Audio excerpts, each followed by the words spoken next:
Hi hello welcome to SS productions competitive hub అండి.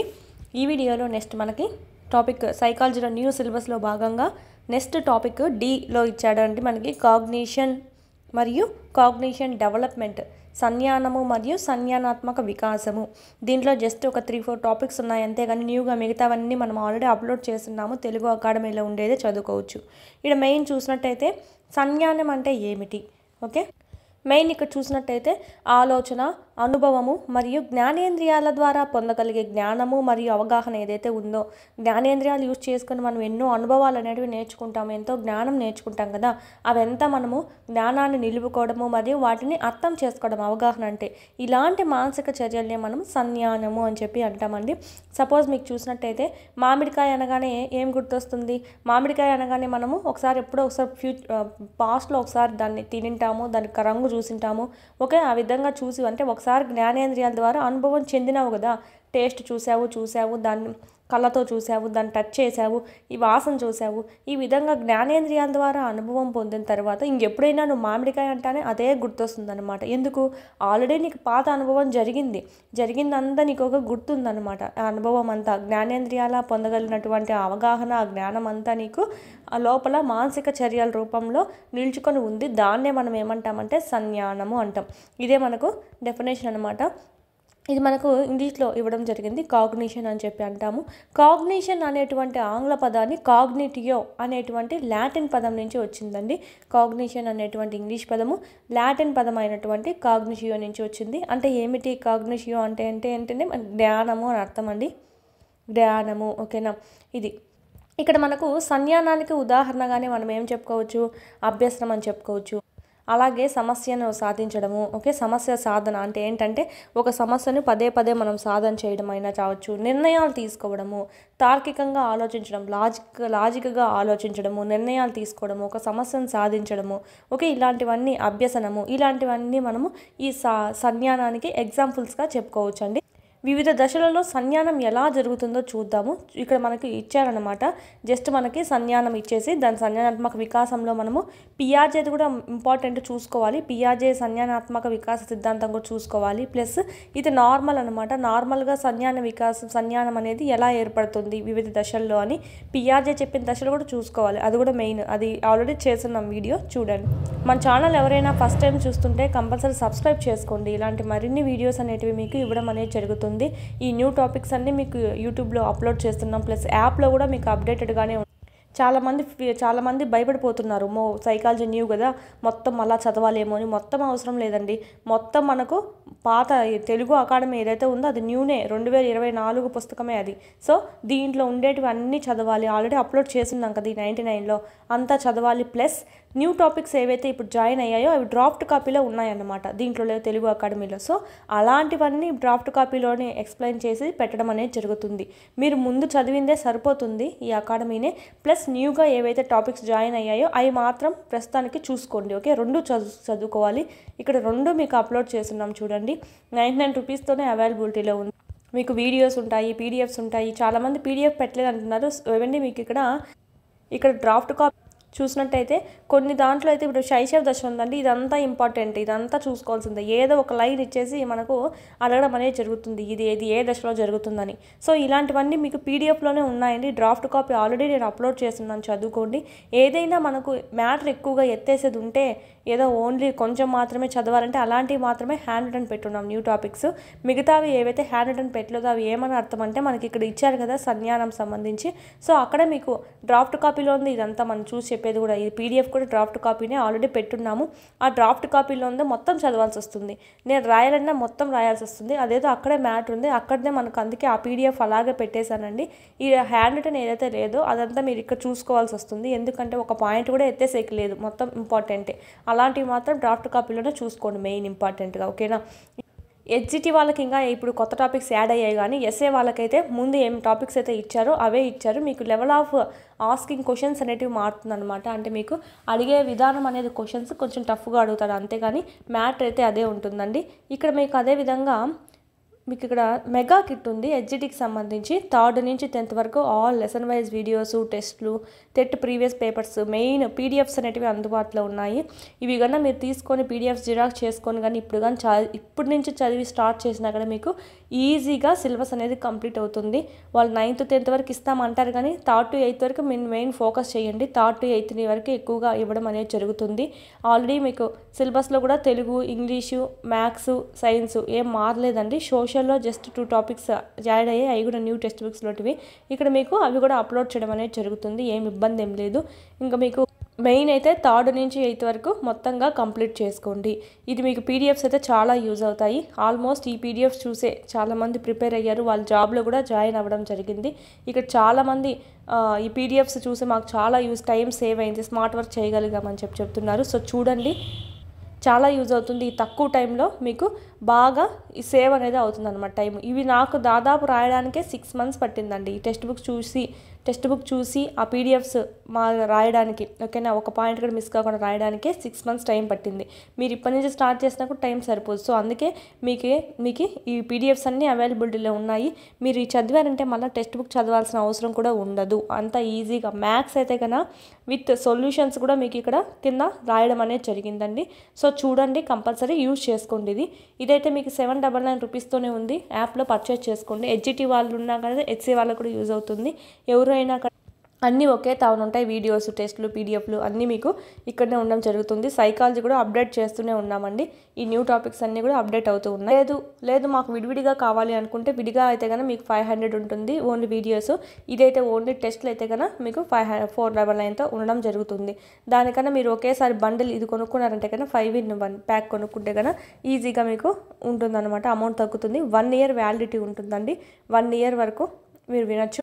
Next మన క్లాస్లోకి వెళ్ళిపోయినట్టయితే వివిధ దశల్లో సంజ్ఞానం ఎలా జరుగుతుంది అనేది కింద ఇచ్చాడు. ఇక్కడైతే జస్ట్ గుర్తు పెట్టుకోవడానికి ఇచ్చాడు చూడండి. శైశవ దశలో అయితే ఇంద్రియాల జ్ఞానం ద్వారా మనము ఈ సంజ్ఞానం అనేది అంటే జ్ఞానం అనేది పొందడం జరుగుతుంది. అది చూసినట్టయితే శైశవ దశలో పిల్లవాళ్ళు ఎక్కువగా ఇంద్రియాలు అంటే ఏంటండి, జ్ఞానేంద్రియాలు ఎక్కువగా అనుభవం చెందుతూ ఉంటామన్నమాట. పరిసరాల నుంచి లభించే ప్రేరణకు స్పందిస్తూ ఇంద్రియాలను ఉపయోగించి, ఇంద్రియాలంటే మన జ్ఞానేంద్రియాలు ఉపయోగించి చుట్టూ ఉన్న ప్రపంచాన్ని అర్థం చేసుకుంటూ ఉంటాడు. ఫస్ట్ వాడికి కుక్క అంటే భయం లేదనమాట. ఒకసారి కరిచింది అనుకోండి, ఆ అనుభవం వాడికి ఉంటుంది. కరిచేటప్పుడు నొప్పి కానీ ఓకే అదంతా వాడు గుర్తుపెట్టుకుంటాడు. నెక్స్ట్ టైం కుక్క కనిపించినా దాని దగ్గరికి పోడు అనమాట, జాగ్రత్తగా ఉంటాడు. సో ఈ విధంగా ఇంద్రియాల ద్వారా ఏదైతే అనుభవం చెందుతాడో దాని ద్వారా వాడు పరిసరాలతో మెల్లగా వాడు అర్థం చేసుకోవడం జరుగుతుందన్నమాట. ఈ దశ పూర్తయ్యేసరికి చిన్న చిన్న మాటలు వస్తాయండి, పదాలు వస్తాయి, వాక్యాలు కూడా ఉపయోగించగలుగుతాడు. కొంతగా ఎక్కువ ఆలోచన లేకపోయినా కొంతగా ఆలోచించగలుగుతాడు. స్మృతి జ్ఞానం అనేది కూడా వస్తుందండి. ఈ స్మృతి జ్ఞానం అనేది మనకు స్టార్ట్ అయ్యేది ఈ శైశవ దశలోనే చెప్పొచ్చు. స్మృతికి తొలిమెట్టు ఏది అంటే మనకు వస్తు స్థిరత్వ భావన. ఆల్రెడీ మనం చెప్పుకున్నాం అనమాట. ఏది మనకు ఆల్రెడీ మనము తెలుగు అకాడమీ బుక్లో చెప్పుకున్నాం. వస్తువు కనిపించకుంటే కనుక దానికోసం వెతుకుతూ ఉంటాడు. అంటే వస్తువు ఎక్కడో స్థిరంగా ఉంది అని చెప్పి వాడికి తెలుసు అనమాట. ఒక వస్తువు కనిపించుకుంటే వాడు నా వస్తువు ఎట్టపోయింది, నా బొమ్మ ఎట్టపోయింది అని అడుగుతాడు. అంటే ఏమని అర్థము, ఆ వస్తువు గురించి వాడికి గుర్తుందనే కదా. అంటే స్మృతి జ్ఞానం అనేది కూడా మనకు శైశవ దశలో పిల్లవాళ్ళలో అభివృద్ధి చెందుతూ వస్తుంది. ప్రజ్ఞ కూడా వృద్ధి చెందుతూ ఉంటుందండి. నేను అనే భావన ఏర్పడుతుంది. ఇంపార్టెంట్ ఇది. నేను అనే భావన ఏ దశలో ఏర్పడుతుంది? క్రింది దశల్లో శైశవ, పూర్వ, ఉత్తర, కౌమార అని ఇస్తారు. శైశవ దశలో నేను అనేటువంటి భావన ఏర్పడుతుంది. ఇది పూర్వ బాల్య దశలో ఎలా ఉంటుంది చూద్దాం. ప్రశ్నించడం ఇక్కడ మెయిన్. వాడు ఏ దశలో పిల్లవాడు ఏ కనిపించినా సరే అదేంటి, అదేంటి ప్రశ్నలు అడుగుతూనే ఉంటాడండి. ఇది మనకు ఇక్కడ మనకు ఎక్కువగా ప్రశ్నలు వేస్తూ ఉంటాడని చెప్పచ్చు. ఇక్కడ అది తెలుసుకోవాలని చెప్పి కుతూహలం ప్రదర్శిస్తూ ఉంటారు. కానీ మనం చెప్పేంత చివరి వరకు కూడా ఉండడు అనమాట. చెప్పింది కూడా అర్థం చేసుకునే అంత స్టేజ్ ఉండదు. ప్రశ్నలు ఏమో అడుగుతాడు, చెప్పినా కూడా అర్థమయ్యేంత స్టేజ్ ఉండదు. ఇక్కడ చూడండి, ఇక్కడ కూడా ప్రశ్నలు వస్తాయి, వాస్తవాలు అడుగుతాడు. కానీ ఇక్కడ ఏమవుతుందంటే ప్రశ్నలు అడిగినా కూడా అవగాహన చేసుకోవడానికి ప్రయత్నిస్తాడు అనమాట. ఇక్కడ డిఫరెన్స్ ఏంటంటే ఇక్కడ ప్రశ్నలు అడుగుతాడు, కుతూహలంగా ప్రదర్శిస్తాడు అడగడంలో. ఓకే, కుతూహలంగా అడుగుతాడు ప్రశ్నలన్నీ మనల్ని. కానీ చెప్పినా కూడా అర్థం చేసుకునే వయసు ఉండదు. ఇక్కడ ఉత్తర బాలదశలో అయితే కనుక ఇక్కడ అడిగినప్పటికీ మనం చెప్తాం కదా, చెప్పింది అవగాహన చేసుకునేటువంటి వయసు అనేది ఉంటుంది. ప్రయత్నిస్తాడు అవగాహన చేసుకోవడానికి, అర్థం చేసుకోవడానికి ఆన్సర్ని. ఓకే, ఇది ఈ రెండింటి మధ్య తేడా. నెక్స్ట్ ఈ పూర్వబాల దశలో చివరికి వచ్చే టయానికి స్థలము, కాల, రంగు భావనలు ఏర్పడి కొంత ఆలోచన, వివేచన, చిన్న సమస్యలు పరిష్కరించడానికి ట్రై చేస్తూ ఉంటాడండి. వాస్తవానికి కల్పనకు తేడా తెలియక ఎక్కువ ఊహల్లో ఉంటారనమాట. ఓకే, ఇది మనకు వాడికి తెలీదు, ఎక్కువగా ఊహల్లో ఉంటాడు. అంటే మనకు ఏది రియల్ ఏది ఇది ఊహ అనేది తెలియదు అనమాట. సో ఇది మనకు ఎక్కువగా చూసుకోవచ్చు. ఇది అడుగుతారు. వాస్తవానికి కల్పనకు తేడా తెలియక ఎక్కువ ఊహల్లో ఉండేటువంటి దశ ఏది అంటే పూర్వబాల దశ. నెక్స్ట్ ఉత్తర బాల దశలో వచ్చేలోపటికి ఇక్కడ వాస్తవాలను గ్రహించగలుగుతాడండి. వాస్తవం ఏదని గుర్తించగలుగుతాడు అనమాట. ఎందుకు ఎలా అనే ప్రశ్నలు అనేటివి ఇక్కడ కుతూహలంగా ప్రదర్శిస్తూ ఉంటారు. ఇక్కడైతే అదేంటి ఇదేంటి అంటే ఇది ఎందుకు ఇలా జరిగింది, ఇది ఎలా వచ్చింది వీళ్ళకి ఆ విధంగా అన్ని ప్రశ్నలు వేస్తూ ఉంటాడు. ఇది చెప్పినా కూడా అర్థం చేసుకోగలుగుతాడు అనమాట. కథల పట్ల ఎక్కువ ఆసక్తి ఎక్కువగా ఉంటుంది ఉత్తర బాల దశలో పిల్లలకి. అంటే ఇక్కడ మనకు ఫస్ట్ క్లాస్ నుంచి ఇంకా స్టార్ట్ అనుకోవచ్చు. First class, second, third, fourth, fifth, ఓకేనా. అందుకే ఇక్కడ ఎక్కువగా కథల ద్వారా ఎక్కువగా మనం ఏమన్నా విషయాన్ని చెప్పినామంటే కానీ భిన్న గ్రాఫ్స్ చేసుకోగలుగుతారు. నైతిక వికాసం సంబంధించి కథలు కానీ అలాంటివన్నీ. నెక్స్ట్ కౌమార దశ. ఇక్కడ మనకు ఉత్తర బాల దశ బాక్స్లో ఏమిచ్చారు, వాస్తవికత అనేది వాళ్ళు గ్రహించగలుగుతారండి. ఎందుకు ఎలా అనేటి ప్రశ్నలు వస్తాయి. ఏమిటి అనేది వచ్చేది ఇక్కడ పూర్వ బాల దశ. నెక్స్ట్ కౌమార దశలో చూసినట్టయితే అమూర్త ఆలోచనలు వస్తాయి, సమస్య పరిష్కారం. ఇంకొకటి చూడండి, ఉత్తర బాల దశలో మనకు మూర్త అనుభవాలతో వారికి చెప్తే వింటాడనమాట, అర్థం చేసుకోగలుగుతాడు. ఈ కౌమార దశ చూడండి, ఈ కౌమార దశ ఈ ఉత్తర బాల దశలో కూడా మనకు చూసినట్టయితే మనకు పియాజే దాంట్లో కూడా చూసుకున్నాం కదా, 0 to 2, 2 to 7, 7 to 11, 11 above, ఓకేనా. ఇలా మనకు ఒక్కొక్కటి చూసుకున్నట్టయితే మనకు పిల్లవాళ్ళలో మూర్త భావన ఇక్కడ ఏర్పడుతుంది. సో సేమ్ ఏజ్ ఇక్కడ కూడా మనకు 6 to 10 or 12 ఉంటుందండి.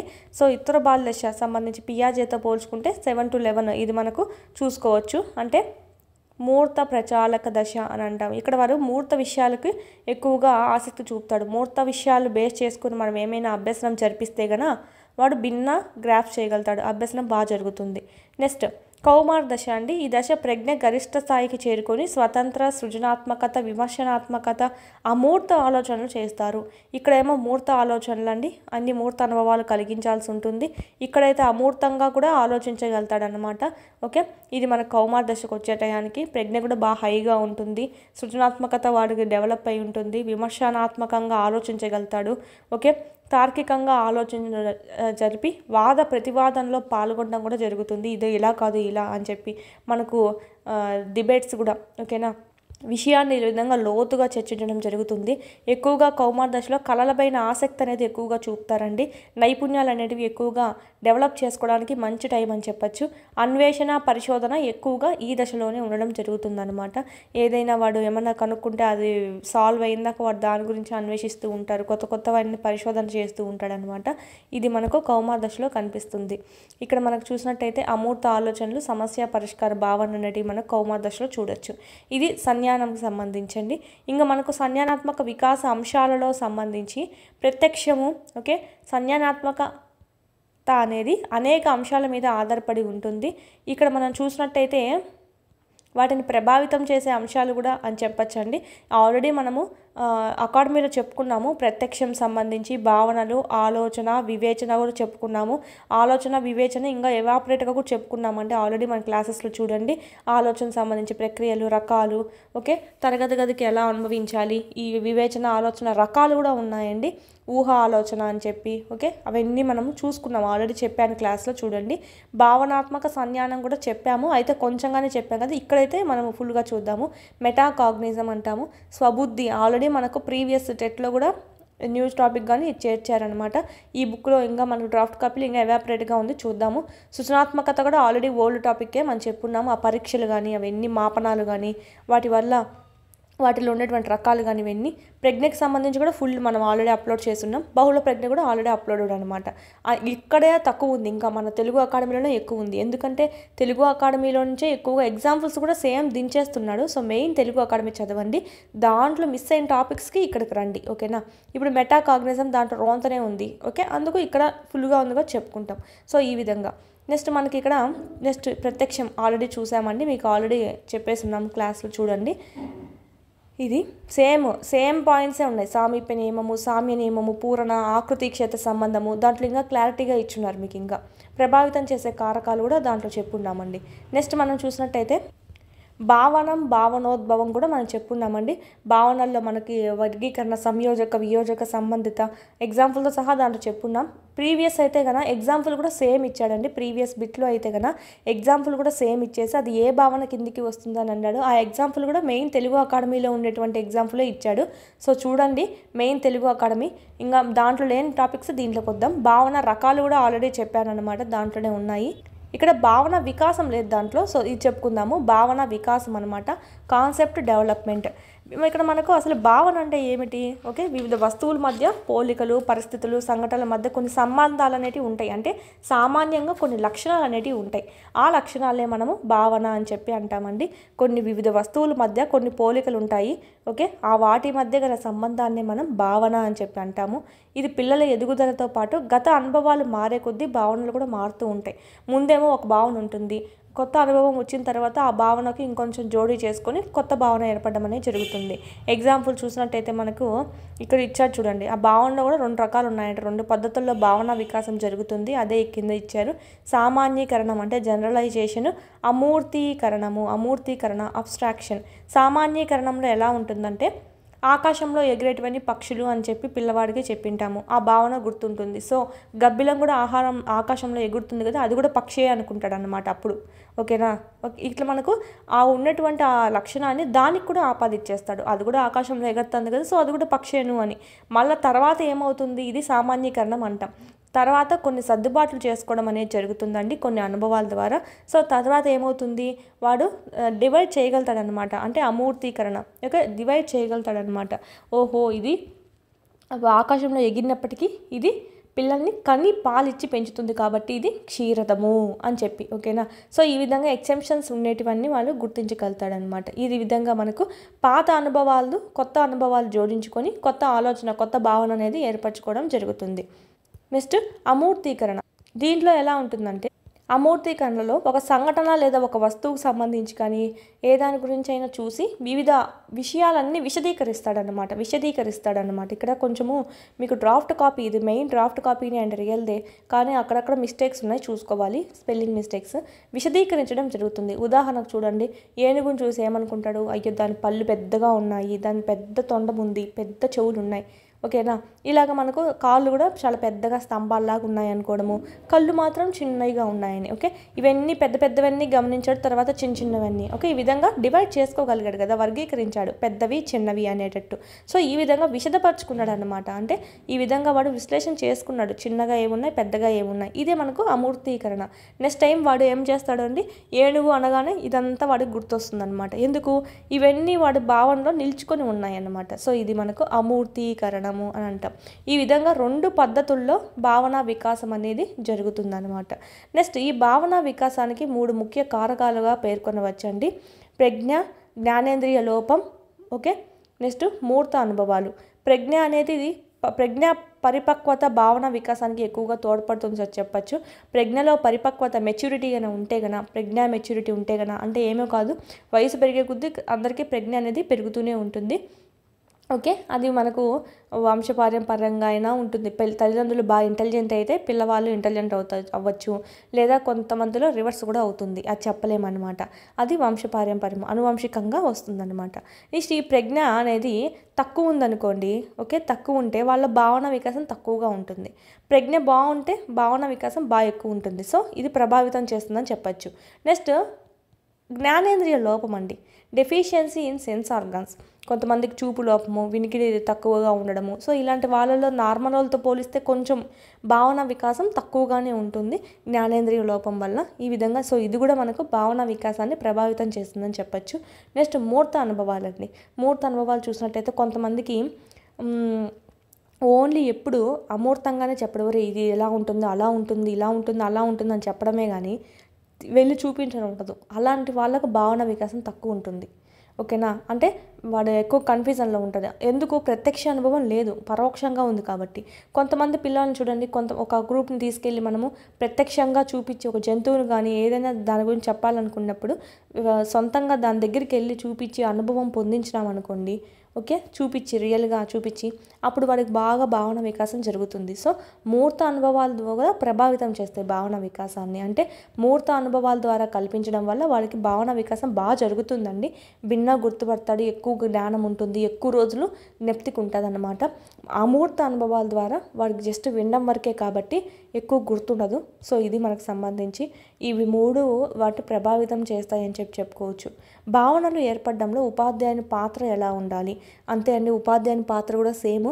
ఉపాధ్యాయుడు ఎప్పుడైనా చెప్పాలనుకున్న విషయాన్ని ఆ ఏజ్ బట్టి, వాళ్ళ సామర్థ్యాన్ని బట్టి ఆ స్పష్టత అనేది వాళ్ళకు ఇవ్వాలన్నమాట. ఏదో గజిబిజిగా నువ్వే కన్ఫ్యూజన్లో ఉండి ముందు వెనకది ముందుకు చెప్పకూడదు. స్పష్టంగా వాళ్ళకి చెప్పాలి. వీలైనన్ని ఉదాహరణలు ఇవ్వాలన్నమాట. ఎక్కువ ఎగ్జాంపుల్స్ ఇవ్వడం ద్వారా వాళ్ళకి అర్థమవుతుంది. కాకి రెక్కలున్నాయి ఆకాశంలో ఎగురుతుంది, ఓకేనా. పిచ్చుక రెక్కలున్నాయి ఆకాశంలో ఎగురుతుంది. గద్ద రెక్కలున్నాయి ఆకాశంలో ఎగురుతుంది, ఓకే. రెక్కలు ఉన్నటివన్నీ ఆకాశంలో ఎగరగలుగుతాయి. ఆకాశంలో ఎగిరేవన్నీ పక్షులు. ఈ విధంగా ఎగ్జాంపుల్స్ ఎక్కువగా ఇవ్వాలన్నమాట. నెక్స్ట్ దాంట్లో ఉన్నటువంటి ఎగ్జెప్షన్స్ ఏమైతే ఉన్నాయో, ఇప్పుడు గబ్బిలం ఉంది, ఇలాంటివి కూడా చెప్పాలన్నమాట. లేకపోతే దాన్ని కూడా వాడు పక్షి అని అనుకుంటాడు. ఒరే ఇది పిల్లల్ని కానీ పాలిస్తుంది, పాలిచ్చి పెంచుతుంది కాబట్టి దీనికి క్షీరదం అంటారా. ఆల్మోస్ట్ రెక్కలు కలిగి ఆకాశంలో ఎగిరేటివన్నీ గుడ్లు పెట్టి పిల్లల్ని పొదిగి పెంచుతాయి అని చెప్పి. సో ఈ విధంగా ఏజ్కి తగ్గట్టు చెప్పాలన్నమాట. ఇట్లా మనకు నిత్య జీవితంలో ఏమైనా అన్వయించి చెప్పినట్టయితే కనుక వాడికి బాగా అర్థం అవడం అనేది జరుగుతుందన్నమాట. ఇది మనకు ముఖ్యంగా సైన్స్ చూడండి. సైన్స్లో ఉన్న ప్రతి అంశాన్ని మనము పరిసరాల నుంచి చెప్పేదే కాబట్టి సో పరిసరాలను బేస్ చేసుకొని వాడికి పరిసరాలతో లింకప్ అయ్యే విధంగా మనం కృత్యాలు అనేటివి ఇచ్చుకోవాలన్నమాట. అప్పుడే వాడికి బాగా నాటుకుపోతుంది బలంగా మైండ్లో. ఏదో క్లాస్లో కూర్చొని ఎంతసేపు బోర్డు మీద లెసన్ చెప్పేదే కాదు. ఇట్లా సైన్స్ సంబంధించి అయితే కనుక కంపల్సరీ పరిసరాల్లో అందుబాటులో ఉంటాయి కాబట్టి పరిసరాల్లోకి పంపించి చెప్పాలా. ఆకులు రకాలు అన్నమాట, ఆకులు రకాలు, చెట్లు రకాలు, ఓకేనా. కొన్ని పెద్దగా ఉంటాయి, కొన్ని చిన్నగా ఉంటాయి, ఓకే. వేర్ల రకాలు, ఓకేనా. పువ్వులు రకాలు, ఓకే. ఈ విధంగా అన్నీ మనకు పరిసరాల్లో ఉండేటివే కదా. జంతువులు, పెంపుడు జంతువులు, మనకు క్రూర జంతువులు, వీటిని కూడా చెప్పడము. నెక్స్ట్ ఇల్లు రకాలు, ఓకే. ఇవన్నీ అన్ని పరిసరాల్లో ఉండేటివే ఉంటాయి కాబట్టి సో అట్లా యూజ్ చేసుకోవాలి పరిసరాలను కూడా. బోధనలో అప్పుడప్పుడు విద్యార్థులు పొందుతున్న భావనలు సరిచూస్తూ ఉండాలన్నమాట. వాళ్ళు కరెక్ట్ వేలో వెళ్తున్నారా లేదా, తప్పుగా అర్థం చేసుకుంటున్నారా ఏమనేది కూడా చూసుకోవాలి. అభ్యసనకు భావోద్భావనము అనుకరించే భాషను సంభాషణగా వాడాలి. అంటే వాళ్ళకి అర్థమయ్యేటువంటి భాషలోనే వాళ్ళకి చెప్పడం అనేది జరగాలండి, సంభాషణ వాళ్ళతో. అప్పుడే వాళ్ళు బాగా అర్థం చేసుకోగలుగుతారు విషయాల మధ్య గల సంబంధాలు సరైన భావంతో పోల్చి చెప్తుండాలి.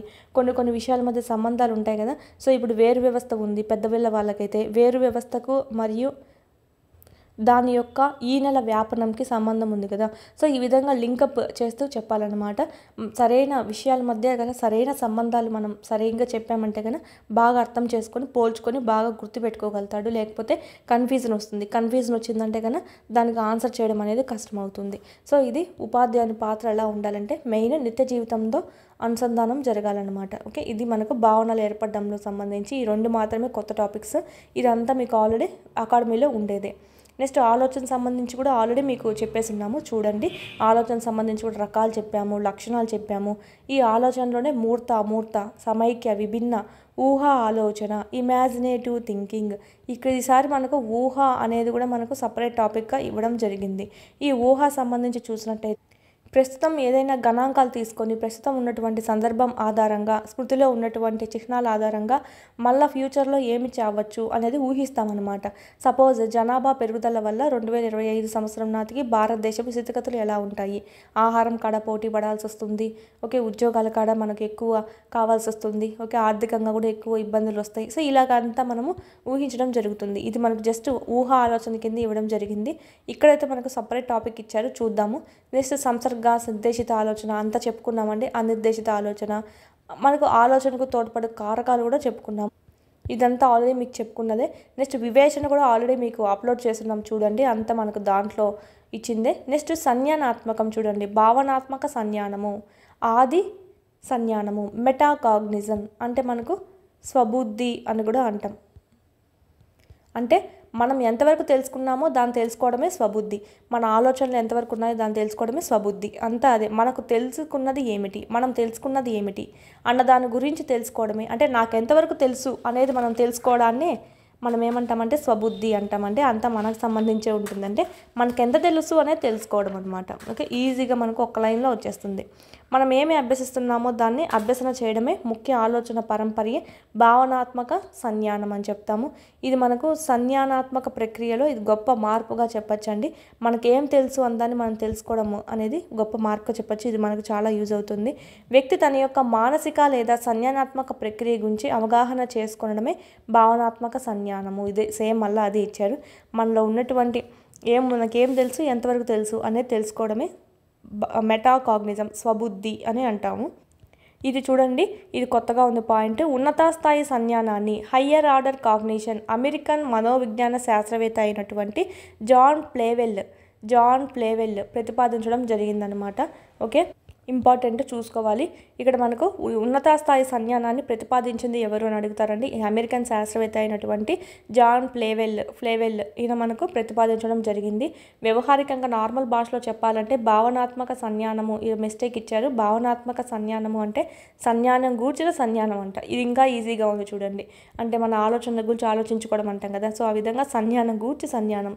ఓకే, ఇక్కడ మనకు ఇంగ్లీష్లో ఇచ్చారు చూడండి, థింకింగ్ అబౌట్ థింకింగ్, ఆలోచనల గురించి ఆలోచించడం.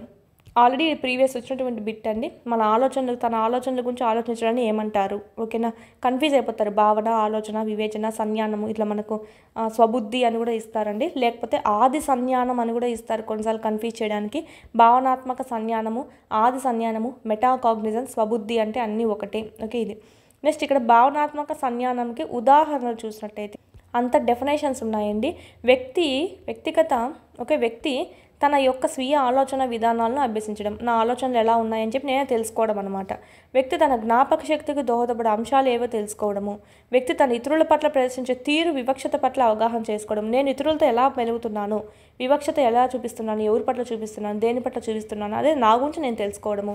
సమస్య పరిష్కారం ధోరణిలో అనుసరించే వ్యూహాలు అవగాహన చేసుకోవడము. అంటే నా యొక్క సమస్య సాధనలో నేను సమస్యను పరిష్కరించుకోవడంలో ఎలాంటి ఆలోచనలు నేను చేస్తున్నాను. ఓకేనా, ఈ విధంగా ప్రతిదానికి మనము మన గురించి మనమే ఆలోచించుకోవడాన్ని ఏమంటామంటే స్వబుద్ధి అని అంటామండి. జ్ఞానాత్మక సంజ్ఞానంలో 2 ముఖ్య కారకాలు అనేటివి ఉండడం జరుగుతుంది. జ్ఞానము మరియు సరైన క్రమం అన్నమాట. జ్ఞానం అంటే ఏంటంటే మనకు ఎంత జ్ఞానం ఉంది ఒక విషయం పట్ల. సపోజ్ నువ్వు ఒక విషయం పట్ల తెలుసుకోవాలనుకుంటున్నావు, ఆ విషయం పట్ల అభ్యసుకునికి అంటే మనకు ఎంత స్వీయ జ్ఞానం అనేది ఉంది. ఓకే, దానిని అంటే మనకు తెలిసినటువంటి ఆ విషయాన్ని ఏవేవి ప్రభావితం చేస్తున్నాయి, వాటి పట్ల మన జ్ఞానం ఎలా ఉంది, ఆ వ్యూహాల గురించి జ్ఞానము, వాటిని ఎప్పుడు ఎలా వినియోగించాలి అనే జ్ఞానం కూడా మనకు తెలిసి ఉండాలన్నమాట. ఇది మనకు ప్రభావితం చేస్తుంది. సపోజ్ నువ్వు తెలుసుకున్నటువంటి విషయాల పట్ల నీ స్వీయ జ్ఞానం ఎంతుందో నువ్వే క్యాల్కులేట్ చేసుకోకుండా ఉండడము. ఓకే, అవన్నీ మనకు వాటిని ఎప్పుడు వినియోగించుకోవాలి అనేది కూడా నీకు తెలియకుండా ఉంటే కన్నా ఓకే, నీ గురించి నువ్వు తెలుసుకోవడం కష్టం అన్నమాట. నెక్స్ట్, సరైన క్రమం అంటే వివిధ కార్యక్రమాల పట్ల చక్కని ప్రణాళిక, ప్రదర్శన మరియు మూల్యాంకనం పట్ల అవగాహనను కలిగి ఉండి వ్యూహాలను సరైన విధంగా ప్రదర్శించగలగడము. సపోజ్ ఒక సమస్య పరిష్కారం చేయాలంటే కానీ నీకు ఒక సమస్య వచ్చింది, ఓకేనా, కోపం ఎక్కువ వచ్చిందనో సంథింగ్ ఏదైనా కావచ్చండి. మీకు అది సమస్య పరిష్కరించాలంటే ఫస్ట్ దాని గురించిన జ్ఞానం అనేది మనకు తెలిసి ఉండాలి, మనకు ఎంత మాత్రం తెలుసు అనేది. తర్వాత దాని పరిష్కారంలో ఒక క్రమాన్ని మనం పాటించాలి. ఆ కార్యక్రమాలు అనేటివి ఒక క్రమ పద్ధతిలో ప్రణాళిక చేసుకొని దాన్ని ప్రదర్శించగలగాలన్నమాట. అంటే మొత్తానికి ఇక్కడ చూసినట్టయితే భావనాత్మక సంజ్ఞానంలో ఒక విషయం గురించి మన జ్ఞానం ఉండాలి, దాన్ని సరైన క్రమంలో మనము అర్థం చేసుకోగలగాలన్నమాట. ఇది మనకు మెయిన్ అడిగేది ఏంటంటే భావనాత్మక సంజ్ఞానంలో ప్రభావితం చేసేటువంటి కారకాలు ఏవి క్రింది వాటిలో అడుగుతారండి. జ్ఞానము, సరైన క్రమము. నెక్స్ట్, ఆధునిక పరిశోధన ఫలితాల ప్రకారం చూసినట్టయితే 3 సంవత్సరాలు దాటిన పిల్లల్లో ఈ భావనాత్మక సంజ్ఞానం యొక్క ప్రాథమిక కొరతలతో కూడుకొని ఉందంట. అంటే వాళ్ళు సరిగ్గా వాళ్ళ గురించి వాళ్ళు తెలుసుకోలేకపోవడం, ఒక విషయం పట్ల నాకు ఎంత మాత్రం అవగాహన ఉంది అనేది కూడా వాళ్ళు క్యాల్కులేట్ చేసుకోలేకపోవడము. అయితే 6 సంవత్సరాలు దాటిన పిల్లవాళ్ళు చూసినట్టయితే బాగా పరిణతి చెందుతుందని చెప్పి తెలుపుతున్నారండి. ఈ 6 సంవత్సరాలు దాటిన పిల్లవాళ్ళు అయితే అర్థం చేసుకోగలుగుతారంట. సరైన బోధన, ఉదాహరణతో కూడిన విజ్ఞానం ద్వారా పిల్లల్లో భావనాత్మక సంజ్ఞానాన్ని వృద్ధి చేయవచ్చు అని చెప్తున్నారు. సరిగ్గా బోధన ఉండాలి, ఎక్కువగా ఉదాహరణ చేయడము, నిత్య జీవిత అనుభవాలు కలిగించడం ద్వారా వాళ్ళలో ఎక్కువగా పెరుగుతుందన్నమాట భావనాత్మక సంజ్ఞానం అనేది. అయితే ఈ భావనాత్మక సంజ్ఞానంను మూల్యాంకనం చేయడం చాలా శ్రమతో కూడినటువంటి పని. ఎందుకంటే ఇది ఒక సంక్లిష్టమైన నిర్మాణం అండి. అంటే మనకి ఎంత మాత్రం తెలుసు, ఎంత మాత్రం నెక్స్ట్ ఏం తెలుసుకో అనేది మనము క్యాల్కులేట్ చేసుకోవడం అనేది చాలా కష్టం అంట. దీన్ని ప్రత్యక్షంగా పరిశీలించడం అనేది సాధ్యం కాదు. ఇది ఎక్కువగా శాబ్దిక జ్ఞాపక శక్తిపైనే ఆధారపడి ఉంటుంది. ఇది ఎక్కువగా చూసినట్టయితే శాబ్దిక అంటే వర్బల్ అనమాట. అంటే మనకు చదువు వచ్చిన వాళ్ళు వర్బల్ అంటాం కదా, అంటే మనకు అక్షరాల రూపంలో, పదాల రూపంలో, ఓకేనా. దీనిపైన ఆధారపడి ఉంటుందంట. పాఠశాల అభ్యసనంపై ఆధారపడి ఉంటుంది అనడానికి ఆధారాలు లేవు. అంటే ఇది మనకి ఎంత మాత్రం గుర్తుపెట్టుకున్నాము అనే దాని మీద ఆధారపడి ఉంది, కానీ పాఠశాలలో బాగా అభ్యసనం చేస్తే దాని మీద బాగా డెవలప్ అవుతుంది అనేది అయితే ఆధారాలు లేవని చెప్తున్నారు. ఇదేం మనకేం అవసరం లేదు. జస్ట్ కారకాలు చూసుకుంటే మనకు సరిపోతుంది, ప్రభావితం చేసే కారకాలు. ఇది స్వబుద్ధికి సంబంధించి. నెక్స్ట్ సృజనాత్మకత కూడా మీకు ఆల్రెడీ ప్రీవియస్ బుక్లో చెప్పే ఉన్నామండి. తెలుగు అకాడమీలో మొత్తం దానికి సంబంధించిన మాపనాలు కూడా చెప్పున్నాం. పరీక్షలు ప్రజ్ఞకు సంబంధించి కూడా ఫుల్ చెప్పున్నాం. ఇంపార్టెంట్ ప్రజ్ఞా లబ్ధి కానీ, బాక్స్ కానీ మొత్తం చూసుకోవాల్సి వస్తుంది. ప్రజ్ఞా పరీక్షలు కానీ, ఓకే. ఈ వేగ పరీక్షలు, శక్తి పరీక్షలు ఇవి కూడా మనకు అడుగుతారండి. మీకు ఈజీ వేలో చెప్పున్నాం చూడండి. ప్రజ్ఞా సిద్ధాంతాల నుంచి కంపల్సరీ వస్తుంది. ఏకకారక, ద్వికారక, బహుకారక, సామూహిక ప్రజ్ఞా స్వరూప, ఓకే. వీటి గురించి కూడా చెప్పున్నాం. నెక్స్ట్ లాస్ట్ది బహుళ ప్రజ్ఞ, దీనిలో సంబంధించి ప్రజ్ఞకి సంబంధించి మల్టిపుల్ ఇంటెలిజెన్స్ కూడా మీకు చెప్పున్నాము, చూడొచ్చు. అంతా మనకు అకాడమీలోనే కవర్ అవుతుంది. ఇది ఈ సంజ్ఞానాత్మక వికాస దృక్పథాల్లో సంజ్ఞానాత్మక వికాసం అండి. ఇది మనకు పియాజే సంబంధించి కూడా చూసుకోవాలి. ఇంపార్టెంట్ ఇక్కడైతే ఇవ్వలేదు, కానీ పియాజే సంబంధించి కూడా చూసుకోవాలి. దీంట్లోనే వైయక్తిక భేదాలు, ఇండివిజువల్ డిఫరెన్సెస్ కూడా కలిసిపోతుంది. ఇది కూడా ఆల్రెడీ మనము చెప్పుకున్నాము. సపరేట్ టాపిక్ కానీ మీకు ఆల్రెడీ అప్లోడ్ చేస్తున్నాం చూడండి. వైయక్తిక భేదాలు, ఓకే. దీనివల్ల ప్రయోజనాలు ఏమిటి, పియాజే సంజ్ఞానాత్మక వికాస సిద్ధాంతం కూడా ఇచ్చారు ఇక్కడ, ఆల్రెడీ మనం చెప్పుకున్నాం. వికాస దశలు ఇంపార్టెంట్. ఇంద్రియ చాలక దశ, పూర్వ ప్రచాలక దశ, మూర్త ప్రచాలక దశ, అమూర్త ప్రచాలక దశ ఆల్రెడీ అప్లోడ్ చేస్తున్నాం. నెక్స్ట్ వైగార్స్కి సంబంధించి కూడా అప్లోడ్ చేస్తున్నాం చూడండి. నెక్స్ట్ మనం చదవాల్సింది ఏంటంటే, ఇది కొత్తదండి, building on children's existing ideas, ఓకేనా. పిల్లల ఆలోచనతో భావన నిర్మాణం చేయడము, మరియు బంధాలను ఏర్పరచడము, అర్థాలను ఏర్పరచడము, సంబంధాలు, గొప్ప ఆలోచనలు అంటే బిగ్ ఐడియాస్ అన్నమాట. ఇది కూడా మనకు న్యూ టాపిక్స్లో ఇవ్వడం జరిగింది. రేఖాచిత్రాల నిర్వహణ, ఇది మనకు కొత్తగా యాడ్ చేయడం జరిగింది. సో చూద్దామండి. ఇది కూడా అంతా మ్యాటర్ ఉంది, ఏం అవసరం లేదు. జస్ట్ మనకి ఇక్కడ దాని గురించి బ్రీఫ్గా చూసుకుంటే సరిపోతుంది. ఇదేం మనకు డెఫినేషన్స్ అంట ఏమీ లేవన్నమాట, ఓకే. ఇక్కడ మొత్తానికి ఫస్ట్లోనే ఇచ్చారు భావన అంటే ఏంటని చెప్పి. మనం ఒక విషయం గురించి ఆలోచిస్తూ ఉన్నప్పుడు దాని గురించిన మనకు ఉండేటువంటి అవగాహన ఏదైతే ఉంటుందో దాన్నే భావన అంటాము. లేదంటే ఒక వస్తువు చూసినప్పుడు వస్తువు పట్ల కానీ, ఒక విషయం పట్ల కానీ మనకు ఉండేటువంటి ఒక సామాన్య ఆలోచననే మనం భావన అని చెప్తామండి. సపోజ్ పుస్తకం అనగానే మనకు ఇది రాసుకోవడానికి యూజ్ అవుతుంది అని చెప్పి అనుకుంటాము. చదవడానికి యూజ్ అయ్యేది పాఠ్యపుస్తకం అని, రాసుకోవడానికి యూజ్ అయ్యేది నోట్బుక్ అని చెప్పి ఈ విధంగా వెంటనే ఐడియా వస్తుంది. సో అది పిల్లి అంటానే ఈ విధంగా ఉంటుంది, ఈ లక్షణాలు కలిగి ఉంటుంది అని గుర్తుకు రావడము. సో ఈ విధంగా మనకు వీటినే మనం భావన అని చెప్పి అంటాం. నెక్స్ట్ భావనోద్భవము అంటే ఏంటంటే, భావనోద్భవము అంటే ఒక విషయం లేదా ఒక అంశాన్ని గురించి చెప్పినప్పుడు వాటి యొక్క సామాన్య ధర్మాలు కూడా చెప్పగలగాలన్నమాట. దాన్నే మనం భావనోద్భవము అంటాం. అంటే ఆ భావన బాగా మనకు బలంగా నాటుకెళ్ళి ఉంటుంది.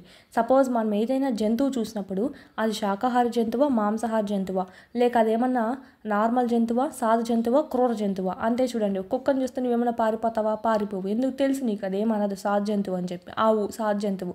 అదేవిధంగా ఒక పులియో సింహమో వచ్చింది, వెంటనే పరిగెత్తేస్తాం. ఎందుకు, నీకు తెలుసు క్రూర జంతువు మనల్ని తిని చంపేస్తుందని చెప్పి. సో ఈ విధంగా ఒక విషయాన్ని కానీ, ఒక అంశాన్ని కానీ, ఒక వస్తువుని కానీ చూసినప్పుడు వాటి సామాన్య ధర్మాలు మనకు గుర్తుకు రావడం లేదా మనం చెప్పగలడాన్ని భావనోద్భవము అని చెప్పచ్చండి. ఇది మనకు బెస్ట్ ఎగ్జాంపుల్గా చెప్పచ్చు అర్థం అవడానికి. ఇంకొక ఎగ్జాంపుల్ ఏంటంటే, బడి అనగానే ఏం గుర్తొస్తుంది, టీచర్స్, విద్యార్థులు, ఆట స్థలము, పాఠాలు, ఓకే, పాఠ్యపుస్తకాలు ఇలాంటివన్నీ గుర్తుకొస్తాయి అన్నమాట. దానికి లింకప్ ఉండేటివి. సో అంటే దానికి ఉండేటువంటి సామాన్య ధర్మాలు, సామాన్య లక్షణాలు ఏవైతే ఉన్నాయో అవన్నీ గుర్తుకు రావడం. ఇది కూడా భావనోద్భవం అని చెప్పి చెప్తాం. నెక్స్ట్ భావన నిర్మాణం అన్నమాట. భావన నిర్మాణం చూసినట్టయితే మనం పరిసరాల్లో ఎన్నో అంశాలు చూస్తూనే ఉంటామండి. వాటిని పరిశీలించి దాని గురించి అర్థం చేసుకుంటాం. ఓకేనా, పరిశీలిస్తాము, దాని గురించి అర్థం చేసుకుంటాము, దాని గురించి ఆలోచన ఏర్పరచుకుంటాం. సపోజ్ ఒక కుక్కను చూసావు, దాన్ని బాగా పరిశీలించావు, కుక్కను ఒక పులిని చూసావు, వాటి గురించి అవగాహన చేసుకున్నావు, వాటి గురించి ఒక ఆలోచనను ఏర్పరచుకున్నావు. ఇదేమో సాధు జంతువు, అదేమో క్రూర జంతువు. ఇలాగ ఒక క్రమ పద్ధతిలో నువ్వు అవగాహన చేసుకోవడాన్ని భావన నిర్మాణము అని చెప్తాం. కుక్క కనిపిస్తే ఏం భయపడవు, కానీ పులి కనిపిస్తే భయపడిపోతావు, పరిగెత్తేస్తాం. సో ఈ విధంగా పరిశీలించి వాటి గురించి అవగాహన చేసుకొని ఒక ఆలోచన ప్రక్రియని మనం ఏర్పరచుకుంటామండి. ఇదంతా ఒక ఆర్డర్లో ఏర్పరచుకోవడం జరుగుతుంది. దీన్ని మనం భావన నిర్మాణము అంటాం. ఓకే, భావన నిర్మాణము. ఇది మనం చూసుకుంది భావనోద్భవము, భావన నిర్మాణం. భావన నిర్మాణం ఈక్వల్ టు పరిశీలన, అవగాహన, ఆలోచన ఒక క్రమ పద్ధతిలో ఏర్పరచుకోవడాన్ని మనము ఇది అంటాం. నెక్స్ట్ మనకి ఇక్కడ భావన ఉద్భవానికి మనకు బాగా తోడ్పడేది ఏంటంటే జ్ఞానేంద్రియాలు, మూర్త అనుభవాలు, ప్రజ్ఞ. జ్ఞానేంద్రియాల ద్వారా ఏవైతే నువ్వు ఫీల్ అవుతావో, చూస్తావో, ఓకేనా, తాకి చూసి, రుచి చూసి, కళ్ళతో చూడడం ద్వారా, వినడం ద్వారా, ఈ ఏటి ద్వారా నువ్వు గ్రహిస్తావో అనుభవాలు అనేటివి అవి బాగా గుర్తుంటాయి అన్నమాట. నీ భావన అనేది బాగా బలంగా నాటుకొని పోతుంది.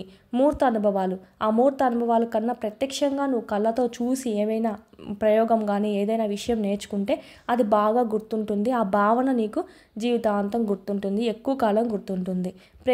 ప్రజ్ఞ తక్కువ ఉన్నా కూడా వాళ్ళకు కొంచెము మందబుద్ధిగా ఉంటారండి. ఓకే, 0 to చెప్పాం కదా, 0 to 50 అలా వాళ్ళు కొంచెము మందబుద్ధులుగా ఉంటారనమాట. వాళ్ళకి ప్రజ్ఞ తక్కువగా ఉంటుంది. వాళ్ళలో ఈ భావనోద్భవం జరగడం అనేది కష్టం అనమాట.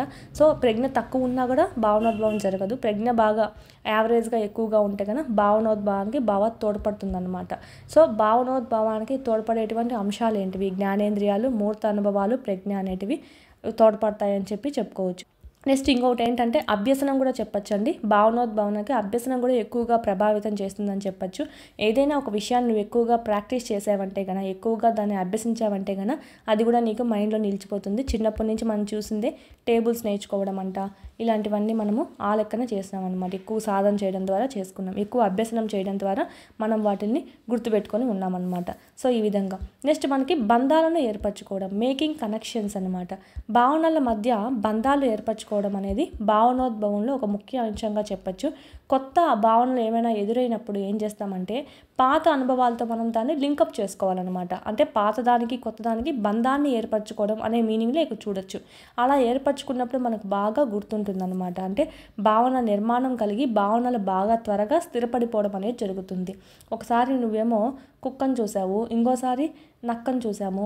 ఒక రకంగా షేప్ ఒకేలా ఉంది కాబట్టి వాళ్ళ రెండు మనము ఒకటేగా అనుకుంటాము. తర్వాత వాటి యొక్క డిఫరెన్స్ తెలుసుకుంటాము. పాత జ్ఞానంతో కొత్త జ్ఞానాన్ని మనము అనుసంధానం చేసుకుంటాం. ఇది షేప్స్ అన్నీ ఒకేలా ఉన్నప్పటికీ దీన్ని జస్ట్ కొన్ని వేరియేషన్స్ ఉండడం వల్ల ఈ రెండు వేరు, కుక్క వేరు, నక్క వేరు లక్షణాలు అని చెప్పి మనం చూసుకుంటాం అన్నమాట. సో ఈ విధంగా మనం పాత అనుభవాలతో కొత్త అనుభవాలు అనేటివి జోడించుకొని స్థిరపరచుకుంటూ ఉంటాము. ఈ విధంగా పాత అనుభవాలు కొత్త అనుభవాల మధ్య బంధాలు ఏర్పరచుకుంటాం కదా. సో దీన్నే మనము బంధాలు ఏర్పరచడం, మేకింగ్ కనెక్షన్స్ అని చెప్తాం. ఇక్కడ మనము దీనికి మనకు టెక్స్ట్ బుక్లో ఇచ్చినటువంటి ఎగ్జాంపుల్స్ ఏంటివంటే 4 ఎర్రని మందారాలు. ఇప్పుడు 4 అనేది సంఖ్య అనమాట. ఎర్రని అనేది రంగు సంబంధించి, మందారం అనేది ఒక ఫ్లేవర్ అని చెప్పొచ్చు, అంటే ఒక వస్తువు కిందకి తీసుకోవచ్చు అనమాట. సో ఈ విధంగా మూడిటికి లింకప్ అనేది చేసుకోవడం. 4 ఎర్రని మందారాలు రంగుకి, ఓకే, సంఖ్యకి, రంగుకి, వస్తువుకి లింకప్ అనేది చేసుకోవడం అనమాట. సో ఇది కూడా మనకు బంధాలను ఏర్పరచుకోవడం కిందకి ఒక ఎగ్జాంపుల్గా చెప్పచ్చు. ఇవి గుణాలండి. ఇదేమో సంఖ్యా గుణాన్ని సూచిస్తుంది, ఇదేమో మనకు రంగు గుణాన్ని, ఇదేమో మనకు వస్తు గుణాన్ని చూపిస్తుంది అనమాట. ఈ విధంగా అన్ని గుణాలు మనం బంధాలు ఏర్పరచుకొని ఒక పదంగా మనం చూస్తున్నాం. 4 ఎర్రని మందారాలు అంటే 4 ఎర్ర మందారాలు ఉన్నాయి అని చెప్పి అర్థం అన్నమాట మనకు. ఓకే, ఇది పూలు అనుకోండి, 4 ఎర్ర మందారాలు ఉన్నాయి అని చెప్పి ఈ విధంగా మనకు భావన అనేది ఏర్పడుతుంది. 4 ఎర్ర మందారాలు అంటే ఈ విధంగా మన మైండ్లో గుర్తొస్తుంది కదా, 4 ఉన్నాయి, ఆ మందారాలు కూడా ఎర్రగా ఉన్నాయి, 4 ఉన్నాయి అని చెప్పి. సో ఈ విధంగా అర్థాలను ఏర్పరచడం, మేకింగ్ మీనింగ్స్. ఏదైనా మనం భావనను పరిచయం చేసేటప్పుడు ఏదైనా విషయం అయినా సరే, వస్తువు అయినా సరే, దాని గురించి సంపూర్ణ అవగాహన అనేది ముందు కలిగించాలన్నమాట. సరైన ఖచ్చితమైన అర్థాన్ని పొందగలిగేలా మనం వాళ్ళకు అందించాలి. మనమే కన్ఫ్యూజన్లో ఉండి చెప్పక ఏదో సగం చెప్పి సగం చెప్పకుండా అలాగైతే ఉండకూడదు. ఇప్పుడు మనము ఆవును చూసాము, ఓకేనా, ఆవును చూసాము, లేదంటే కుక్క, ఇవి ఎందుకు సాధు జంతువులు శాకాహారి అన్నట్టుగా మనకు ఇది ఈ ఆవు శాకాహారి జంతువు కదా. సో ఈ విధంగా వాటి గురించి ఫుల్ఫిల్గా వస్తువు గురించి సరైన అవగాహన అనేది కలిగించాలి. ఏదైనా విషయం పట్ల అయినా సరే, ఏదైనా క్రూర జంతువులు అనేది ఎందుకంటారు, ఓకేనా, ఓకే, పెంపుడు జంతువులని ఎందుకు అంటారు వాటిని. సో ఈ విధంగా సరైన అవగాహన వేటిని అంటారు, ఇలా సరైన అవగాహన ఖచ్చితమైన అర్థాన్ని మనం ఇచ్చినప్పుడు వాళ్ళు బాగా గుర్తుపెట్టుకోవడం అనేది జరుగుతుంది. నిత్య జీవితంలో కూడా వినియోగించుకోగలుగుతారనమాట. ఫస్టే మనం కష్టం ఇవ్వకూడదు, సులభతర అంశాలు ఇవ్వాలి, తర్వాత సంశిష్ట అంశాలు ఇవ్వాలి. ఫస్ట్ వాళ్ళు జంతువులు గుర్తుపట్టేలా చేయాలి. తర్వాత నెక్స్ట్ క్లాస్లో ఏం చేస్తారు, మనకు క్రూర జంతువులేవి, పెంపుడు జంతువులేవి, మళ్ళీ నెక్స్ట్ కొంచెం బాగా అర్థమైన తర్వాత ఏవి శాకాహారి, ఏది మాంసాహారి, ఓకేనా. ఈ విధంగా నెక్స్ట్ వెళ్ళిన తర్వాత వాటి యొక్క లక్షణాలు ఎలా ఉంటాయి, ఓకేనా. ఆ విధంగా మనం ముందు సులభతరమే నేర్పించి తర్వాత సంశిష్ట అంశాలు అనేటివి నేర్పించడం జరుగుతుంది. సామాన్య విలువలు తెలిసినప్పుడే సంశిష్ట అంశాలైనటువంటి మంచి చెడు, సంతోషం, బాధ ఇలాంటి అమూర్త అంశాలు కూడా తెలియగలుగుతాయి అన్నమాట. ముందు వాడికి లైఫ్ ఎక్స్పీరియన్స్ అయ్యేటువంటి సామాన్యంగా ఇవి ఎవరైనా పిల్లవాళ్ళు అర్థం చేసుకునేటువంటి గుణాలు ఇలాంటివి ఫస్ట్ నేర్పించాలి. తర్వాత మనం మంచి చెడు, సంతోషం, బాధ ఇలాంటి కనిపించని అంశాల గురించి నేర్పించాలన్నమాట. నెక్స్ట్ సంబంధాలు అండి, రిలేషన్షిప్స్. 2 కానీ అంతకన్నా ఎక్కువ కానీ విషయాల మధ్య సంబంధాలు గుర్తించడం వాళ్ళ భావనలకు తోడ్పడతాయి అన్నమాట. అంటే ఏదైనా 2 వస్తువులు లేదా విషయాల మధ్య పోలికలు చెప్పమండము, భేదాలు ఏం భేదం ఉంది గుర్తించు అని అనడము, లక్షణాలు పోల్చడము. కుక్క నక్క ఒకేలా ఉన్నాయి చూడడానికి, కానీ వాటి మధ్య కొంచెం డిఫరెన్స్ ఉంది కదా. సో ఆ విధంగా చెప్పించడము, వాటి గుణాలలో ఏమి మార్పులు ఉన్నాయి అని చెప్పి ఇలాంటివన్నీ చెప్పించాలి. ప్లస్ ఇంకొకటి చూడండి, తెల్లని పాలు, తెలుపు, ఓకే. తెల్లని అనేది ఏంటి, రంగు గుణం అన్నమాట. పాలు ఎలా ఉన్నాయి, తెల్లగా ఉన్నాయి. సో ఈ విధంగా మనకు ఇదేమో రంగు గుణము, ఇదేమో వస్తువులో ఉన్నటువంటి గుణం అన్నమాట. పాలు తెల్లగా ఉన్నాయి, అది ఏ రంగులో ఉందనేది. సో ఈ విధంగా నల్లని జుట్టు, పదునుగా ఉన్నటువంటి కత్తి, పదునైన కత్తి. ఈ భావనల్లో 2 లక్షణాలు ఉన్నప్పటికీ వాటి మధ్య దగ్గర సంబంధం ఉందండి. సో ఈ విధంగా వాటి మధ్య ఉన్నటువంటి ఆ పోలిక ఏంటి, ఆ డిఫరెన్స్ ఏంటి కూడా మనం తెలపాలన్నమాట. ఇలాగ ఏర్పరిచినప్పుడు వాళ్ళు ఎప్పటికీ ఫ్యూచర్లో కన్ఫ్యూజ్ కాకుండా ఉండడం, మర్చిపోవడం అలాంటివి ఉండవు. నెక్స్ట్ ఇవి కూడా కొత్త టాపిక్స్ ఏంటంటే ఇది కూడా మనకు బిగ్ ఐడియాస్, గొప్ప ఆలోచనలు, ఉన్నత భావాలు. అసాధ్యము, మన్నన పొందలేని ఏదైనా ఒక ప్రతిపాదన, ఓకే, లేదా ప్రణాళికనే మనం ఉన్నత భావము, గొప్ప ఆలోచన అంటాం. అంటే అసలు ఇప్పుడు మనకు చూసినట్టయితే పైథాగరస్ థీరం అని ఉంది, లేకుంటే ఎన్నో మ్యాథ్స్లో అయినా సరే ఎన్నో ఫార్ములాస్ అనేటివి కనుగొనడం జరిగింది, ఓకేనా. అవన్నీ మనకు పెద్ద ఐడియాస్ అని చెప్పచ్చు. న్యూటన్స్ లా, ఓకేనా, అది కూడా ఒక పెద్ద ఐడియా అని చెప్పచ్చు. అసాధ్యమైన విషయాన్ని వాళ్ళు కనుక్కున్నారు. వివిధ అంశాల మధ్య గందరగోళ పరిస్థితుల్లో ఉన్నప్పుడు ఏదో ఒక ఆలోచన అనేది అర్థవంతంగా వచ్చే ఆలోచన సంతోషాన్ని ఇస్తుంది, ఇదే రీజన్ అని. సో అలాంటి ఆలోచనలనే మనం గొప్ప ఆలోచన అని చెప్తామండి. ఆ గొప్ప ఆలోచనలే మనకు తర్వాతగా గొప్ప గణిత సూత్రాలుగా అవుతాయి, సైన్స్ సిద్ధాంతాలుగా అవుతాయి, ఈ విధంగా అవుతాయి అన్నమాట. వీటిల్ని మనం గొప్ప ఆలోచనలకి ఎగ్జాంపుల్స్గా చెప్పచ్చు. రేఖాచిత్రాల నిర్వహణ, గ్రాఫిక్ ఆర్గనైజర్స్, గ్రాఫిక్ ఆర్గనైజర్స్. జ్ఞాన నిర్మాణానికి, సమాచార నిర్వహణకు మనకు మెయిన్గా చూసుకుంటే విషయాన్ని చిత్ర రూపంలో వివరించుటకు తోడ్పడేది ఈ రేఖాచిత్రాలు. చూడండి, మనకి గ్రాఫ్ ఉంది, ఓకేనా. ఇది సంవత్సరం అనుకోండి, ఈ సంవత్సరంలో ఎంత ఉంది, ఇట్లా ఒక సంవత్సరం సంబంధించి ఇట్లా చూసుకున్నట్టయితే గ్రాఫ్లో ఇక్కడ మనం చూస్తాను చెప్పచ్చు కదా, ఎక్కడ హై అయింది, ఎక్కడ లో అయింది అనేది. సో ఈ విధంగా మనము చిత్రాలు అనేటివి ఈ విధంగా యూజ్ అవుతాయి. చిత్రంలో మనకు చూసినట్టయితే తక్కువ సమయంలో, అంటే తక్కువ స్థలంలో ఎక్కువ అవగాహన అనేది చేసుకోవచ్చు. ఇక్కడ డయాగ్రామ్ చూస్తేనే చెప్పచ్చు, మనం ఆ గ్రాఫ్ చూస్తేనే చెప్పచ్చు. నెక్స్ట్ పై డయాగ్రామ్ చూడండి. పై డయాగ్రామ్లో అయితే ఇది వచ్చేటువంటి శాలరీ అనుకోండి, ఖర్చులు అన్నట్టుగా చూసినామనుకో, ఇది చూస్తానే బాగా అర్థమవుతుంది కదా మనకి, ఓకే. వచ్చేదేమో శాలరీ ఎంత వస్తుంది, లేకపోతే శాలరీ మొత్తం ఇది వస్తుంది, ఇదైతే కొంచెం వేరే ఖర్చులకి, ఇంటి ఖర్చులకు అనుకుందాం, సంథింగ్ ఇంటి ఖర్చులకి, రెంట్ కంట సంథింగ్ అట్లా డివైడ్ చేస్తాం అనుకోండి. అప్పుడు వచ్చిన శాలరీలో ఏది ఎక్కువ ఖర్చు అవుతుందని తెలుసుకోవచ్చు. ఈ విధంగా మనం చూడండి, పెద్ద స్థలాలు ఏమో అవసరం లేదు, తక్కువ స్థలంలోనే ఎక్కువ విషయాన్ని మనము గ్రాప్ చేసుకోవచ్చు. అదేవిధంగా ఈజీగా మనం అర్థం చేసుకోవచ్చు చిత్రాల రూపంలో. ఇలాగా అర్థం చేసుకోవడాన్ని రేఖా చిత్రాల నిర్వహణ, ఇలాంటి వాటిని నిర్వహణ చేయడాన్ని అంటామండి. నెక్స్ట్ ఇక్కడ చూడండి, విషయంలో సంబంధాలు, తారతమ్యాలు, లక్షణాలు, స్వభావాన్ని అందరికీ అర్థమయ్యే రీతిలో సులువుగా అందిస్తుంది అనమాట ఇలా చిత్రము. ఇలాగ పెద్ద పెద్ద అంశాలు ఏవైతే ఉన్నాయో పెద్ద పెద్ద విషయాలన్నీ మనము చిన్న చిన్న చిత్రాల ద్వారా ఏం చేయొచ్చు, ఎదుటి వాళ్ళకి ఈజీగా అర్థమయ్యేలా చేయొచ్చు. సో ఇలా ప్రదర్శించడమే దీని యొక్క లక్షణంగా చెప్పచ్చు. రేఖా చిత్రాల నిర్వహణ, మనం యూజ్ చేసేటువంటి బార్ డయాగ్రామ్స్, పై డయాగ్రామ్స్ అవన్నీ దీని కిందకే రావడం అనేది జరుగుతుంది. నెక్స్ట్ భావన పటాలండి, కాన్సెప్ట్ మ్యాప్స్.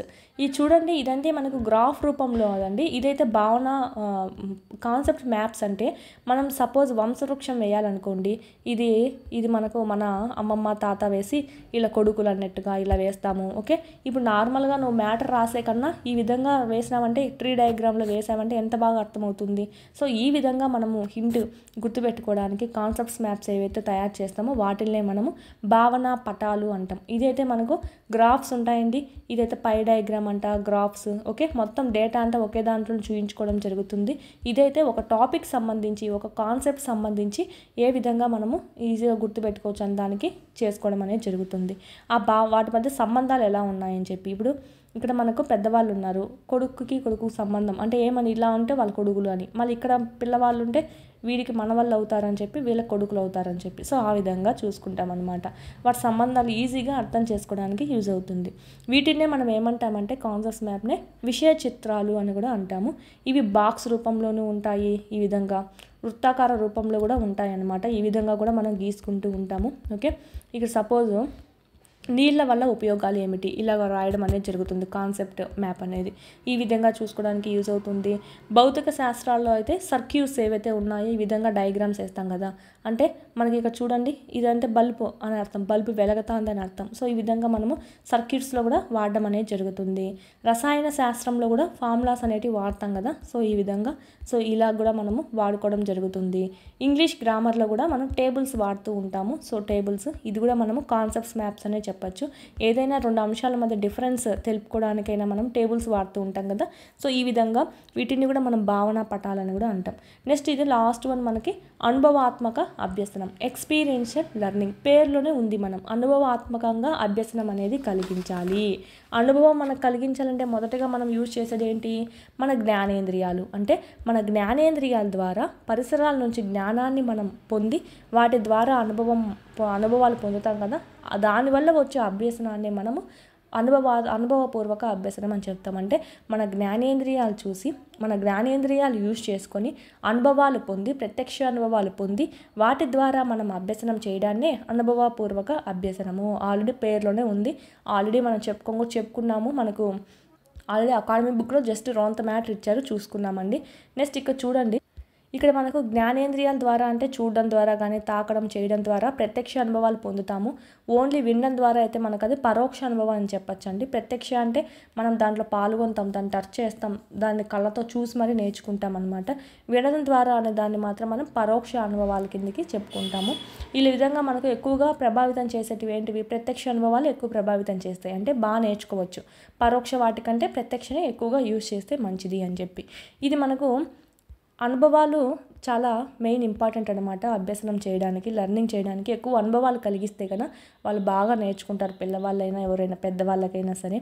ఇది మనం చూసినట్టయితే ఇవి ఎక్కువ కాలం గుర్తుంటాయి, ఎక్కువ కాలం కూడా ఎక్కువగా ఈ అభ్యసనం అనేది బాగా జరుగుతుంది, ప్లస్ ఎక్కువ కాలం గుర్తుంటుంది. ఈ విధంగా ప్రత్యక్ష అనుభవాల ద్వారా మనము అభ్యసనం చేయడం ద్వారా జ్ఞానేంద్రియాల ద్వారా ప్రత్యక్ష అనుభవాలు పొంది వాటి ద్వారా నేర్చుకోవడాన్ని అనుభవాత్మక అభ్యసనం అని చెప్పి అంటామని ఇక్కడ డెఫినేషన్ ఇచ్చారు. ఎక్స్పీరియన్షియల్ లెర్నింగ్ అనమాట. ఎక్స్పీరియన్స్ చెందాలి, ఎక్స్పీరియన్షియల్ లెర్నింగ్. దీంట్లో మనకు చూడండి, ఈ అనుభవ అభ్యసనాన్ని కోహెన్ అనే శాస్త్రవేత్త జ్ఞానేంద్రియాలు ఎలా ప్రభావం చూపుతాయో ఇది తెలిపాడు. ఇంపార్టెంట్, ఇది ఆల్రెడీ అడగడం కూడా అడిగారండి, చూసుకోవాలి పర్సంటేజ్ అనేది. కోహెన్ ఇక్కడ మనకు జ్ఞానేంద్రియాలు ఏ జ్ఞానేంద్రియం ద్వారా ఎంత పర్సెంట్ నువ్వు గుర్తుపెట్టుకోగలుగుతావు, నేర్చుకోగలుగుతావు అనేది ఇక్కడ మనకు అభ్యసనం జరుగుతుంది అనేది. రుచి ద్వారా అయితే కన్నా 1% అంట. ఏదైనా టేస్ట్ చూడడం ద్వారా అయితే 1%. అన్ని టాపిక్స్ టేస్ట్ ద్వారా నేర్చుకోలేవు, అది కూడా ఒకటి. ఓకేనా. నెక్స్ట్ మనకి స్పందించడం అలా అనొచ్చు, స్పర్శ అయినా అనొచ్చు అండి. స్పర్శ ద్వారా అయితే 1.5 అనమాట. వాసన ద్వారా, ముక్కు వాసన ద్వారా 3.5 అనమాట. నెక్స్ట్ వినడం ద్వారా, ఓన్లీ వినడం ద్వారా, అంటే లెక్చర్ మెథడ్ ఉంది కదా, సో లెక్చర్ మెథడ్ ఇలాంటివి ద్వారా అయితే ఓన్లీ 11% మాత్రమే నీకు అభ్యసనం జరుగుతుంది. అదే చూడడం ద్వారా అయితే ఓకే, కళ్ళతో చూడడం ద్వారా, నువ్వే చేయడం ద్వారా అయితే 83% దాకా గుర్తుంటుందంట. సపోజ్ ఒక ప్రయోగం ఉంది, ఒక ప్రయోగాన్ని నువ్వు ఓన్లీ మేడం చెప్తూ ఉంటే విన్నావంటే 11% మాత్రమే గుర్తుంటుంది. అదే నువ్వు రియల్గా చేసి చూపించడము ఒక ప్రయోగాన్ని, లేకంటే ఏదైనా సెల్లో వీడియోలో ఉండేదైనా చూపించావనుకోండి, 83% ద్వారా అది గుర్తుంటుంది అనమాట. 83% అది గుర్తుంటుంది. సో ఇక్కడ ఎక్కువ ప్రభావితం చేసేది ఏంటి, చూడడం ద్వారా. అంటే ప్రత్యక్ష అనుభవాన్ని కన్నా కలిగించినట్టయితే ఎక్కువ శాతం వాళ్ళు గుర్తుపెట్టుకోవడానికి ఛాన్స్ ఉంటుంది. ఇది మనకు సంబంధించి ఈ అనుభవాత్మక పద్ధతులు ఏవైతే ఉన్నాయో, ఈ అనుభవాత్మక అభ్యసనం కలిగించాలంటే కొన్ని పద్ధతులు ఉన్నాయి. అవి చూసినట్టయితే మనకు ప్రయోగ పద్ధతి ద్వారా వాళ్ళల్లో ప్రత్యక్ష అనుభవాలు కలిగించవచ్చు. ప్రాజెక్ట్ పద్ధతి, కృత్యాధార పద్ధతి, లర్నింగ్ బై డూయింగ్, దీని ద్వారా కూడా వాళ్ళలో ప్రత్యక్ష అనుభవాలు కలిగించి అనుభవాత్మక అభ్యసనానికి తోడ్పడేలా చేయొచ్చు అనమాట. ఈ రకంగా చేస్తే అభ్యసనం బాగా అర్థవంతంగా వాళ్ళకి అర్థమవుతుంది. లోపల వెలుపల పిల్లలకు అభ్యసన అనుభవాలు ఎక్కువగా అందిస్తే అభ్యసనం చాలా బాగా జరుగుతుందన్నమాట. ఇప్పుడు తరగతి గది లోపలనే కాదు, తరగతి గది బయట ఉన్నటువంటి పరిసరాలను కూడా యూజ్ చేసుకోవాలి సైన్స్లో, ఇలాంటి వాటిల్లో. సో అప్పుడు కూడా అభ్యసనం బాగా జరుగుతుంది అని చెప్పి ఇక్కడ మనకి ఇవ్వడం జరిగింది. మెయిన్ అయితే దీంట్లో ఇది చూసుకోండి, ఆల్రెడీ మీకు ఉంది బుక్లో కూడా. సో ఇది ఒకసారి చూసుకుంటే సరిపోతుంది. ఇది అనుభవాత్మక అభ్యసనం. దీంతో మనకు ఈ టాపిక్స్ అయిపోతాయండి. ఇది నెక్స్ట్ టాపిక్ ఏముంది, మూర్తిమత్వం సంబంధించి. ఆల్రెడీ మూర్తిమత్వం సంబంధించి అప్లోడ్ చేస్తున్నాం. దాంట్లో అయితే ఏం చేంజింగ్ ఏం లేదు, న్యూ టాపిక్స్ ఏం జాయిన్ అవ్వలేదు, ఉండేవే అన్నీ చదివితే సరిపోతుంది. మన ఛానల్ ఎవరైనా ఫస్ట్ టైం చూస్తుంటే సబ్స్క్రైబ్ చేసుకోండి కంపల్సరీ. ఇలాంటి మరిన్ని వీడియోస్ మీకు నోటిఫికేషన్గా వస్తాయి. ఆల్రెడీ 799లో కూడా ఉంది మీకు, సైకాలజీ ఉంది, 3rd to 10th videos, okay, టెస్ట్లు, okay, previous papers, PDFs, main PDFs కూడా ఉన్నాయి. సైకాలజీ సంబంధించి కూడా ఆల్ ఉంది, చూడండి. ఎవరైనా ఇంకా పర్చేస్ చేసుకోకుండా చేసుకొని, చాలా యూజ్ అవుతుంది. 1 year వ్యాలిడిటీ ఉంటుంది. టెట్ టు డిఎస్సి రెండింటికి యూజ్ అవుతుందండి. మనం ఈ మెయిన్ ప్రైవేట్ పుస్తకాలు ఏం కాకుండా అంతా అకాడమీనే ఫాలో అవుతున్నాం. సో బిట్లు చాలా వరకు అకాడమీ నుంచే ఇవ్వడం జరుగుతుంది. పిల్లల టెక్స్ట్ బుక్లే ఫాలో అవుతున్నాం. ఇది సైకాలజీ లాంటి వాటికైతే మెథడ్స్ సైకాలజీకి అయితే తెలుగు అకాడమీ పుస్తకాలే ఫాలో అవుతున్నాం. ఎక్స్ట్రా టాపిక్స్ కోసం ఈ డ్రాఫ్ట్ కాపీస్ అనేటివి యూజ్ చేస్తున్నాం. చూడండి, అన్నీ మనకు ప్రామాణికంగా ఉండేటివే యూజ్ చేస్తున్నాము. కంపల్సరీ ఇవైతే పర్చేజ్ చేసుకొని ప్రతి ఒక్కరికి యూజ్ అవుతుంది. అక్టోబర్ సంబంధించి కూడా ఫ్రీగా ఉన్నాయి టెస్ట్ సిరీస్ అనేటివి, మీరు ప్రాక్టీస్ చేయండి. 5 days వ్యాలిడిటీ ఉంటుంది. ఫ్రీ కోర్స్ అనమాట, ఎలాంటి అమౌంట్ అవసరం లేదు దీనికి. ఇక్కడే మీకు పీడిఎఫ్స్ కూడా ఉన్నాయి, పీడిఎఫ్స్ కూడా ఉన్నాయి, చూసుకోవచ్చు, చెక్కింగ్ చేసుకోవచ్చు. ఓకే, ఒకసారి రాయండి, రాసి మార్క్స్ ఎన్ని వస్తాయి చూసుకోండి. బిట్లు ఏ విధంగా అడుగుతున్నారు అనేది మీకు తెలుస్తుంది. ఫిబ్రవరికి సంబంధించి కూడా మీకు పెట్టున్నాం ఆల్రెడీ. ఇవైతే వీడియోస్ కూడా చేస్తున్నామండి, వీడియోస్తో సహా ఎక్స్ప్లెయిన్ చేస్తున్నాం ఫిబ్రవరి అయితే. సో చూడండి, అవి కూడా మీకు ఉన్నాయి. 99 రూపీస్తో సైకాలజీ ఉంది. ఓన్లీ సైకాలజీ కావాలి అనుకున్న వాళ్ళైతే ఇది తీసుకోండి. లేదు మాకు ఎగ్జిటీ మొత్తంగా కావాలనుకుంటున్నామంటే 799 తీసుకోండి. ఇందులో కూడా సేమ్ సైకాలజీనే ఉంటుంది. ఓకేనా, చాలా యూజ్ అవుతుంది. ఇక్కడ ఓల్డ్ సిలబస్ మొత్తం చదవండి, ఆల్రెడీ పెట్టిండేది. న్యూగా సిలబస్ జాయిన్ అయ్యింది, డ్రాఫ్ట్ కాపీలో చూసి చెప్తున్నాం కదా, ఈ న్యూ టాపిక్స్ చదవండి సరిపోతుంది. అంతేగాని మొత్తం మారిపోయిందని చెప్పి మళ్ళీ మొత్తం వేరే బుక్ తీయాల్సిన అవసరం అయితే లేదు. ఆల్రెడీ ముందు ఏమైతే అప్లోడ్ చేసినామో అవి వినండి. దాంతోపాటు ఇప్పుడు జాయిన్ చేసేటువంటి న్యూ టాపిక్స్ కూడా చదవండి. న్యూ టాపిక్స్ మీకు అక్కడ ఫోల్డర్ కదా మీకు వీడియో ముందు రాసున్నాం న్యూ అని చెప్పి. సో అలాంటివన్నీ న్యూ టాపిక్స్ అనమాట, మీకు గుర్తుపడడానికి ఈజీగా ఉండడానికి అలా పెట్టాము. సో చూడండి, మీకు యాప్ అనేది ఎస్ఎస్ ప్రొడక్షన్స్ కాంపిటేటివ్ హబ్ అని ప్లేస్టోర్ నుంచి డౌన్లోడ్ చేసుకుంటే అక్కడ మీకు యాప్ అనేది డౌన్లోడ్ అవుతుంది. ఆ యాప్లో మీ కోర్సెస్ అన్నీ ఉన్నాయి, పర్చేజ్ చేసుకొని మీ క్లాసెస్ అనేది వినొచ్చు.